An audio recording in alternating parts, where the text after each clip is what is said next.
অভিযোগ সংশ্লিষ্ট জনাব নুরুল মজিদ মাহমুদ হুমায়ুন, সাবেক সংসদ সদস্য নরসিংদী ৪ ও সাবেক শিল্পমন্ত্রী, সংসদ সদস্য এবং মন্ত্রী হিসাবে দায়িত্ব পালনকালে ক্ষমতার অপব্যবহার পূর্বক অসাধু উপায়ে অর্জিত জ্ঞাত আয়ের উৎসের সাথে অসঙ্গতিপূর্ণ 7,94,00,000 টাকারও বেশি মূল্যের সম্পদের মালিকানা অর্জন পূর্বক ভোগ দখলে রেখে এবং নিজ নামে ও প্রতিষ্ঠানের নামে পরিচালিত 13টি ব্যাংক হিসাবে 102 কোটি টাকারও বেশি অস্বাভাবিক এবং সন্দেহজনক লেনদেন করার অপরাধ অনুসন্ধানকালে প্রমাণিত হয়েছে। এই কারণে তার বিরুদ্ধে দুর্নীতি দমন কমিশন আইন 2004, মানি লন্ডারিং প্রতিরোধ আইন 2012 এবং দুর্নীতি প্রতিরোধ আইন 1947 সংশ্লিষ্ট ধারায় একটি মামলা রুজুর সিদ্ধান্ত গৃহীত হয়েছে।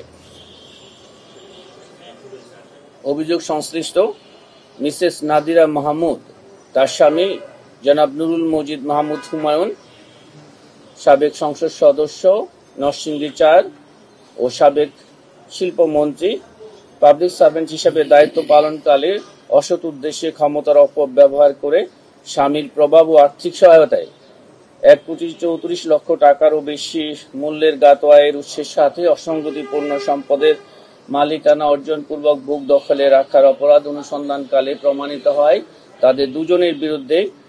দুর্নীতি দমন কমিশন আইন 2004, দুর্নীতি প্রতিরোধ আইন 1947 এবং দণ্ডবিধির সংশ্লিষ্ট ধারায় আরও একটি মামলা রুজুর সিদ্ধান্ত গৃহীত হয়েছে।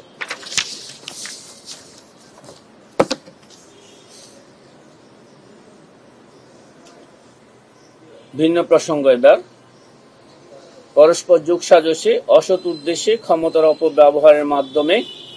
সুপ্রভ মিলান স্পিনিং লিমিটেড নামীয় প্রতিষ্ঠানের উদ্যোক্তাদের আর্থিক সঙ্গতি তথা ব্যবসার পুঁজির সংস্থান না থাকা সত্ত্বেও যথাযথ যাচাই বাছাই না করে মর্টগেজকৃত জমির অতি মূল্যায়ন সহ মিথ্যা তথ্য সম্বলিত প্রতিবেদন উপস্থাপন করে সুপ্রভ মিলান স্পিনিং লিমিটেড প্রকল্পের অনুকূলে ঋণ অনুমোদন এবং বিতরণ করে জনতা ব্যাংক লিমিটেড, জনতা ভবন কর্পোরেট শাখা, ঢাকা হতে 115 কোটি টাকারও বেশি আত্মসাতের অভিযোগ অনুসন্ধানকালে প্রমাণিত হয়। অভিযোগ সংশ্লিষ্ট